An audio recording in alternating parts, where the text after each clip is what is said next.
हर जगह बंगाल में अगर आप जाएंगे और वहाँ की मिट्टी को सूंघेंगे तो पता लगेगा एक मोदी जी का झूठ, आरएसएस का झूठ, भारतीय जनता पार्टी का झूठ आपको सूंघने में आएगा।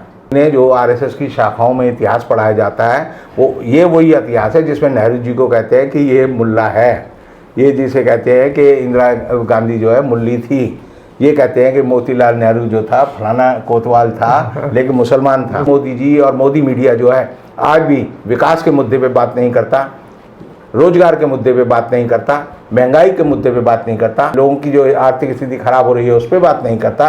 वो इसलिए नहीं करता ताकि बातचीत जो है बेहुदे प्रसंगों में रहे और आप औरतों की जीन्स में झांकें, उनकी छातियों को देखें, उनके घरों में झांकें और इस तरह की अंट शंट बातें करें ताकि आपका जो बातचीत की जो मुख्य मुद्दे हैं वो विकास से अलग हट जाए। तो ये जो है झूठ बोलने के माहिर लोग हैं ये, यानी हो सकता है एक दिन मेरी भी फोटो छाप दें कि रविंद्र कुमार जी ने भारतीय जनता पार्टी का या मोदी जी की प्रशंसा की है और भारतीय जनता पार्टी में शामिल हो गए। दोस्तों आदाब अर्ज़ है, मैं अनीस अहमद खान हिंद वॉइस से आपसे मुखातिब हूँ। मेरे साथ हैं Ravindra Kumar ji, advocate supreme court. आप जानते हैं कि बड़े हाजिर जवाब हैं ये और पसंद किए जाते हैं क्योंकि इनके जो सटीक जवाब होते हैं वो चुपते ज़रूर हैं, वो जब बिल्कुल तीर की तरीके से होते हैं तो लेकिन घाव करें गंभीर। रविंद्र जी आपका बहुत बहुत खैर मकदम है हमारे चैनल के ऊपर।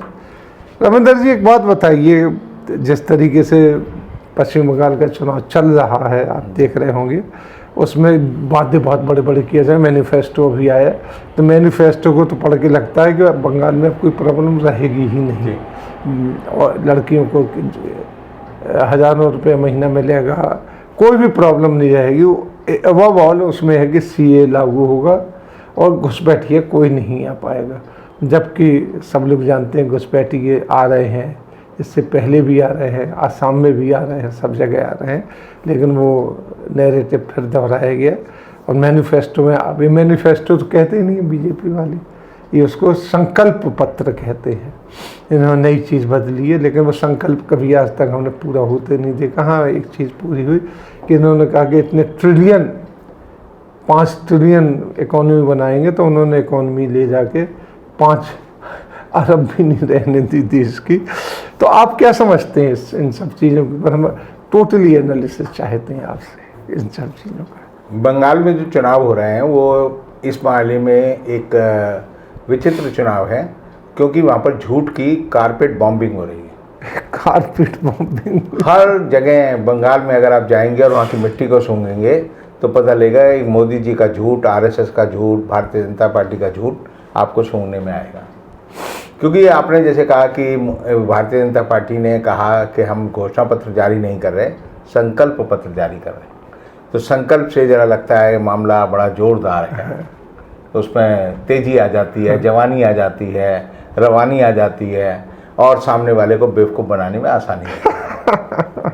मोदी जी ने 2014 के चुनाव में कहा था, बहुत बड़ा गा गा के कहते थे, सौगंध मुझे इस मिट्टी की मैं देश नहीं बिकने दूंगा, सौगंध मुझे इस मिट्टी की मैं देश नहीं बिकने दूंगा, मैंने कसम उठाई है मैं देश नहीं झुकने दूंगा। और उन्होंने 7 साल में क्या किया? जो चीज़ थी हिंदुस्तान की सरकार के पास, हिंदुस्तान की आवाम की जो संपत्ति थी वो सब बेच दी। अब बेचने में जब वो आए तो उन्होंने रेलवे बेच दी, हवाई जहाज बेच दिए, उन्होंने हवाई जहाज की संस्थाएं बेच दी, उन्होंने जो है बांध बेच दिए, एनएचएआई की सड़कें बेच दी, उन्होंने सरकारी जो गैस कंपनियां थी ओएनजीसी है वो बेच दी। अब कहते हैं सरकारी बैंक बेचूंगा। आप देखेंगे कि वो जो है हर चीज़ को बेचने में लगे हैं और एक ग्रैंड सेल लगी हुई है पूरे भारत में, जो आरएसएस और भारतीय जनता पार्टी के लोग जो है अडानी अंबानी को देश को बेचने में लगे हुए। उन्होंने एक बात और कही थी जब भी 2014 में आए थे कि मैं गुजराती हूँ। तो गुजराती हूँ तो मोदी जी ने अभी बंगाल में भी यही बात कही कि मैं अपने गरीब दोस्तों की मदद करता हूँ और ये मेरा अपराध है अगर दोस्तों की मदद करना। वो गरीब दोस्त कौन? गरीब दोस्त दो ये मोदी जी के, एक अडानी है और एक अंबानी है। अडानी और अंबानी के बारे में अगर आपको कहूँ तो 1988-79 में अडानी के खिलाफ एक केस जो है दिल्ली के 30,000 कोर्ट में अदालत में चल रहा था, जिसमें अडानी पर ये आरोप था कि वो अपने सेकेंड हैंड 2 व्हीलर पर अपने भाई के साथ बैठकर पायरेटेड जो सीडी होती है, उस समय नई नई सीडी शुरू हुई थी, तो वो जो है कस्टम बचाकर जो है वो उन्हें बेचता है और उस पर मुकदमा दर्ज हुआ। और वो पहला मुकदमा था जो अडानी पर दिल्ली की 30 हजारी कोर्ट में दर्ज हुआ था। तो आज वो अडानी जो कि 2 व्हीलर पर बैठकर 89 में जो है आप देखिए अपने भाई के साथ घूमता था, आज वो देश का सबसे अमीर आदमी है, दुनिया का सबसे अमीर आदमी है। और वो इतना अमीर आदमी हुआ है कि एक साल में जब कोरोना में पूरी दुनिया की अर्थव्यवस्था बैठ रही थी, तो जो है जेफ बेजोस और मस्क, एलन मस्क, दोनों की संपत्ति इतनी नहीं बढ़ी जितनी कि अडानी की बढ़ गई। और अडानी की संपत्ति बढ़ाने का कारण क्या है? क्योंकि मोदी जी ने क्या किया कि जो इस अडानी की संपत्ति जो है 2.5 लाख करोड़ रुपए की थी, वो मोदी जी ने एक साल में 1,25,000 करोड़ बढ़ाकर 3,75,000 करोड़ रुपए की कर दी। तो मोदी जी के गरीब दोस्त जो है अमीर हो रहे हैं। अभी मोदी जी ने कल ही कहा कि ममता बनर्जी को, जब वो बांकुरा में रैली में भाषण दे रहे थे, कि दीदी लात मारनी है तो मुझे मार लो, लेकिन बंगाल के विकास को लात मत मारो। तो मोदी जी अच्छा, एक बात बताइए, बात आपकी काट रहा हूँ कि इतना गिरा हुआ भाषण होता है कि लात मारिए? नहीं, गिरा हुआ भाषण तो उन्होंने, आपको याद दिलाऊं तो बिहार के चुनाव में जब 2015 में विधानसभा के हो रहे थे, तब भी उन्होंने नीतीश कुमार को कहा था कि मुझसे नाराजगी थी तो बंद कमरे में ले जाते और मुझे थप्पड़ मार लेते। तो मोदी जी जो है बंद कमरे में मारने और मराने की बातें करते रहते हैं, और ये जो है बड़ी अश्लील बातें हैं।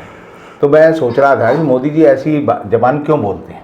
आपके मन में भी सवाल आता होगा। तो सवाल ये आया कि मैंने देखा कि वहाँ पर जो है बहुत सारी ज़्यादा कोंकड़े थे, वो द्विअर्थी संवादों की फिल्में बनाते थे। फिल्में बड़ी अश्लील और घटिया होती थी, लेकिन लोग उसका मजा बड़ा लेते थे और बहुत हिट होती थी। और उनके नाम जो है लोगों की जबान पे होते थे। दिल्ली हाई कोर्ट में तो 2 लड़कियों ने इस बात पर मुकदमा कर दिया कि इस जो फिल्म थी जिसका नाम था अंधेरी रात में दिया तेरे हाथ में, ये अश्लील है। तो जो जज थी उस समय उनको समझ नहीं आया कि भाई इसमें गलत क्या बात है। तो दादा कोंकड़े जो है वो ऐसी ऐसी फिल्में बनाते थे। उनकी एक फिल्म थी जिसका नाम था लव डे। ऐसे उन्होंने बताई, मेरी और मार लो। तो एक मेरी थी, वो मार लो से इश्क करती थी, तो उसमें एक रोज घुस आई, तो उसका नाम उन्होंने बाद में संशोधित कर दिया, उसका नाम रख दिया मेरी रोज मार लो। तो मोदी जी जो है ऐसी फिल्में देखने के शौकीन रहे हैं, और इसलिए उनके दिमाग में ऐसी कल्पनाएं आती हैं कि वो द्विअर्थी संवाद जो है मंच से बोलते हैं। और एक प्रधानमंत्री पद पे बैठा हुआ आदमी अगर ऐसी बात करे कि मुझे थप्पड़ मार लो, मुझे लात मार लो, मुझे जूते मार लो, तो ये वैसी बात है जो मिथुन चक्रवर्ती ने अभी बोलनी शुरू की कि आप आदमी को गाली दें उससे पहले ही वो अपने आप को गालियों से विभूषित कर लेता है। उसे कहा मैं कोबरा हूँ, उसे कहा मैं काला कौआ हूँ, उसे कहा मैं पागल कुत्ता हूँ। अब कोई आदमी अपने को कह ले मैं नीच हूँ, मैं नालायक हूँ, तो आप जो है ये एक बड़ा अच्छा हथियार है कि सामने वाला आपकी आलोचना कर ही नहीं सकता। मान लो मैं कहूँ कि मुदीन आपको क्या कहूँ, तो गिरे से गिरा ये कहेंगे कि भाई दलाल है, किसी औरत को कहेंगे बहुत से बुरी बात में कहेंगे तो वैश्या है। लेकिन अगर कोई खुद ही कहने लगे कि मैं ये हूँ, तो आप उसका क्या बिगाड़ लेंगे? तो ये जो है ये विरोधियों के विरोध करने के अधिकार को एक तो खराब करते हैं, दूसरा उसकी जुबान खराब करते हैं, और तीसरा जो राजनीतिक जो वो प्रसंग चल रहे हैं, जो बातचीत का दर्जा है, वो अच्छी चीज़ों से हटकर विकास से, गरीबी से, बेरोजगारी से, महंगाई से, कुपोषण से, लोगों के घर ना होने की वजह से, कपड़े ना होने की वजह से, उनकी सारी जो मूलभूत समस्या है उनसे हटाकर जो है गंदी नाली के कीड़ों की तरह जो है उनको बर्ताव करते हैं और बदबू फैलाते हैं और समाज में गंदगी फैलाते हैं। और सारा राजनीतिक जो प्रहसन है वो ऐसा हो जाता है कि कोई भी आदमी जो है पढ़ा लिखा आदमी उसमें हिस्सा नहीं ले सकता। अभी आपने देखा होगा कि मोदी जी जिस यूनिवर्सिटी के चांसलर हैं उसके जो उनके पढ़े लिखे विजिटिंग प्रोफेसर हैं, तो अभी जैसे एक नया उन्होंने एक नया विजिटिंग प्रोफेसर अब पहले तो था लेकिन वो जनता की निगाह में नहीं आया था, वो तीरथ सिंह रावत हैं। उन्होंने पहले कहा कि औरतें जो है लड़कियां, मैं हवाई जहाज में जा रहा था, मेरे बगल में एक औरत आके बैठी, मैंने पहले उसे ऊपर देखा, फिर नीचे तक देखा, फिर मैंने नीचे देखा कि उसकी जो है वो जीन्स जो थी फटी हुई थी, फिर उसने देखा कि उसकी तो जो ऊपर जो उससे बनियान पहनी थी वो जीन्स के बीच में कुछ उसका हिस्सा दिख रहा था बदन का, फिर मैंने और उसे ऊपर देखा तो और भी चीज़ आपत्तिजनक है। तो आप समझिए जिस राज्य का मुख्यमंत्री औरतों को, बगल में बैठी औरतों को अश्लील तरीके से घूरता हो तो उस पर 354 का मुकदमा होना चाहिए। वो औरत जो बैठी थी वो 354 का मुकदमा उस पर करती तो पता चला कि मुख्यमंत्री जो है जेल में चले गए। तो अभी उन्होंने जैसे कहा कि भाई भारत जो है अमेरिका का 200 साल गुलाम रहा और ये कहते थे कि हमारा पूरी दुनिया में राज है और हमारा सूरज नहीं डूबता। अब जो है अमेरिका की, अब इनकी हालत जो बड़ी ढीली पीली है। तो इसका मतलब इन्हें जो आरएसएस की शाखाओं में इतिहास पढ़ाया जाता है वो ये वही इतिहास है जिसमें नेहरू जी को कहते हैं कि ये मुल्ला है, ये जिसे कहते हैं कि इंदिरा गांधी जो है मुल्ली थी, ये कहते हैं कि मोतीलाल नेहरू जो था फलाना कोतवाल था लेकिन मुसलमान था। तो ये आरएसएस की जो विचारधारा है, आरएसएस का जो प्रसंग है, आरएसएस के जो लोग बात करते हैं दिन रात, सुबह शाम दोपहर रात, वो यही करते हैं कि किसी भी बात में आपको तर्क नहीं मिलेगा। विप्लव देव थे, उन्होंने कहा कि बत्तख से जो है गैस बनती है और ऑक्सीजन मिलती है। फिर उसने कहा कि गाय पाल लो तो आपको पूरा रोजगार मिल जाएगा। फिर उसने कहा कि मोदी जी जब सफल माने जाएंगे जब नेपाल पर और श्रीलंका पर भारतीय जनता पार्टी का कब्जा हो जाएगा।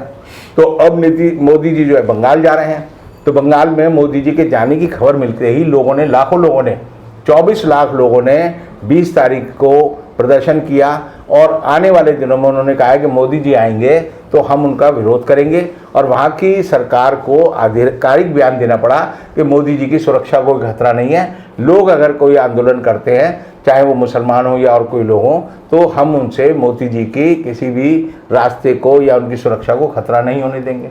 तो मोदी जी की जो अलोकप्रियता है, लोकप्रियता नहीं अलोकप्रियता, वो बियॉन्ड द इंडियन टेरिटरी है।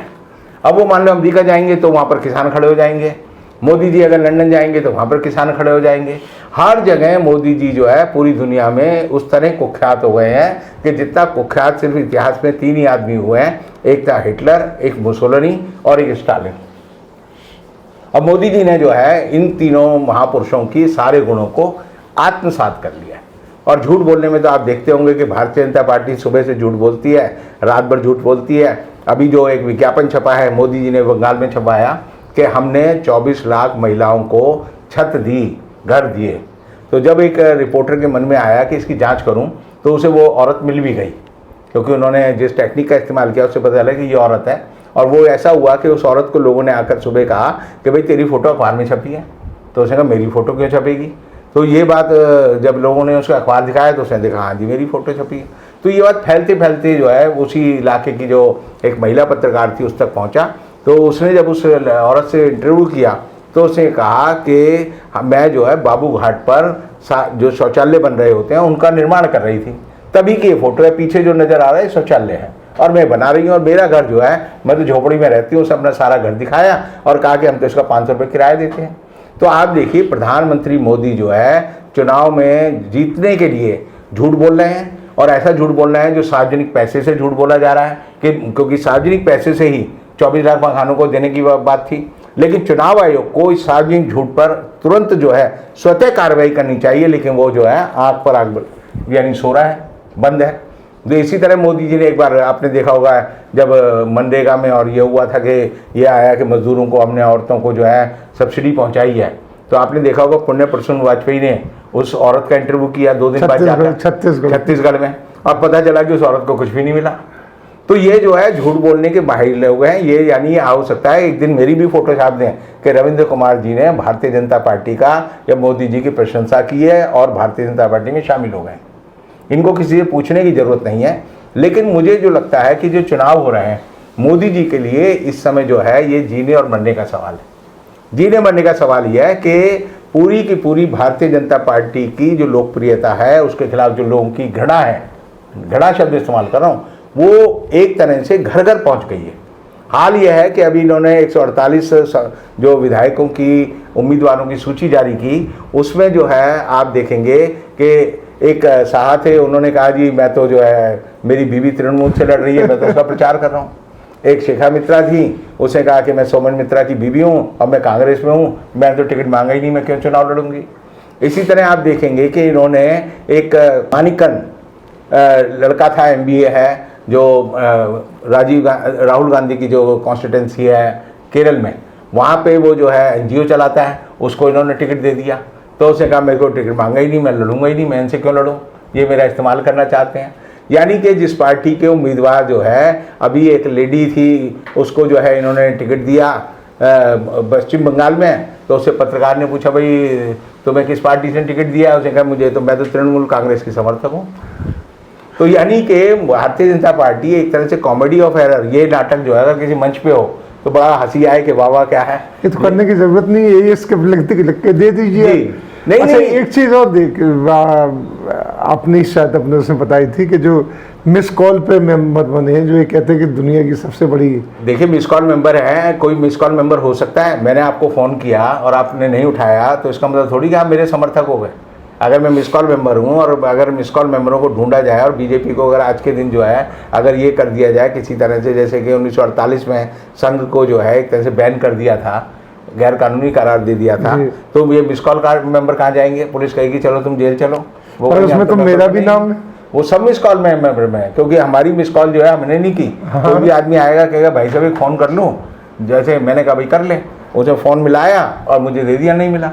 लेकिन उनकी नज़र में मैं मिस कॉल हो गया, क्योंकि मेरा टेलीफोन जो है ये बेचारा दिमाग नहीं रखता, ये तो इशारे पे चलता। अब इसे चला कौन रहा है, उसने क्या हरकत की, लेकिन बीजेपी का एक ही के मिस कॉल मेंबर है। लेकिन जो मिस कॉल मेंबर का जो आपने सवाल उठाया है, ये भारतीय राजनीति का सबसे बड़ा बेहुदा मामला है, जिसके ऊपर चुनाव आयोग को निर्णय करना चाहिए, लेकिन चुनाव आयोग नहीं करेगा। क्योंकि बीजेपी का जो संविधान है अगर आप उसे पढ़ेंगे तो उसमें आप पाएंगे कि बीजेपी का मेंबर वही कहलाएगा जो बीजेपी का फॉर्म भरेगा। बीजेपी के मेंबर की दो एक सूची है, एक सामान्य और एक सक्रिय। सामान्य मेंबर वो होता है जो पैसे देके मेंबर बनता है जी। और जब कोई आदमी 25 लोगों को मेंबर बना देता है तो वो सक्रिय मेंबर बनता है और उनकी लिस्ट अलग है। लेकिन ये जो मिस कॉल का जो भ्रम है, ये आप समझिए कि सबसे बड़ा झूठ, सबसे बड़ी बेहूदी बात जो है अमित शाह ने देश में फैलाई कि हमारी पार्टी के 13 करोड़ मेंबर हैं। आज के दिन हालात ये है कि बंगाल में जो है बीजेपी के 1 करोड़ मिस कॉल मेंबर हैं, लेकिन बीजेपी को वोट जो है वो 9 लाख भी मिल जाए तो समझना कि बहुत बड़ा उन्होंने तीर मार लिया है। तो हालात ये है, झूठी पार्टी है, झूठों के द्वारा चलाई जा रही है, झूठों के सहयोग से चल रही है। और इस झूठ में सबसे बड़ा सहयोग जो बीजेपी को दे रहा है वो ईडी है, सीबीआई है, चुनाव आयोग है, जय श्री राम है और हमारी जो विधायिका और कार्यपालिका और न्यायपालिका है, वो तीनों इसमें मिली हुई हैं। और इसलिए बीजेपी का झूठ जो है बेगढ़ंत मनगढ़ंत चलता जा रहा है। लेकिन असलियत यह है कि बंगाल के लोगों को पता चल गया है कि इनकी हैसियत क्या है, इनका दर्जा क्या है। असम के लोगों को पता चल गया है, तमिलनाडु के लोगों को पता चल गया है, केरल के लोगों को पता चल गया है, पौंडीचेरी के लोगों को पता चल गया है। और सारे स्टेटों में, 5 स्टेटों में जहां 870 विधानसभा के चुनाव हो रहे हैं, आपको बड़ा आश्चर्य होगा कि 20-25 से आगे भी नहीं बढ़ पाएंगे। ये इनकी एक नियति है और यही मोदी जी के हवाई उड़ाने के लिए काफ़ी है। और इसीलिए मोदी जी और मोदी मीडिया जो है आज भी विकास के मुद्दे पे बात नहीं करता, रोजगार के मुद्दे पे बात नहीं करता, महंगाई के मुद्दे पे बात नहीं करता, कुपोषण के मुद्दे पे बात नहीं करता, लोगों को जो है महंगाई, लोगों की जो आर्थिक स्थिति खराब हो रही है उस पर बात नहीं करता। वो इसलिए नहीं करता ताकि बातचीत जो है बेहुदे प्रसंगों में रहे और आप औरतों की जीन्स में झांकें, उनकी छातियों को देखें, उनके घरों में झांकें और इस तरह की अंडशंड बातें करें, ताकि आपका जो बातचीत की जो मुख्य मुद्दे हैं वो विकास से अलग हट जाए। बहुत बहुत शुक्रिया रविंद्र कुमार जी आपका। इसी के साथ हम बढ़ते हैं अगले अंक की ओर। तब तक के लिए दीजिए हमें इजाज़त।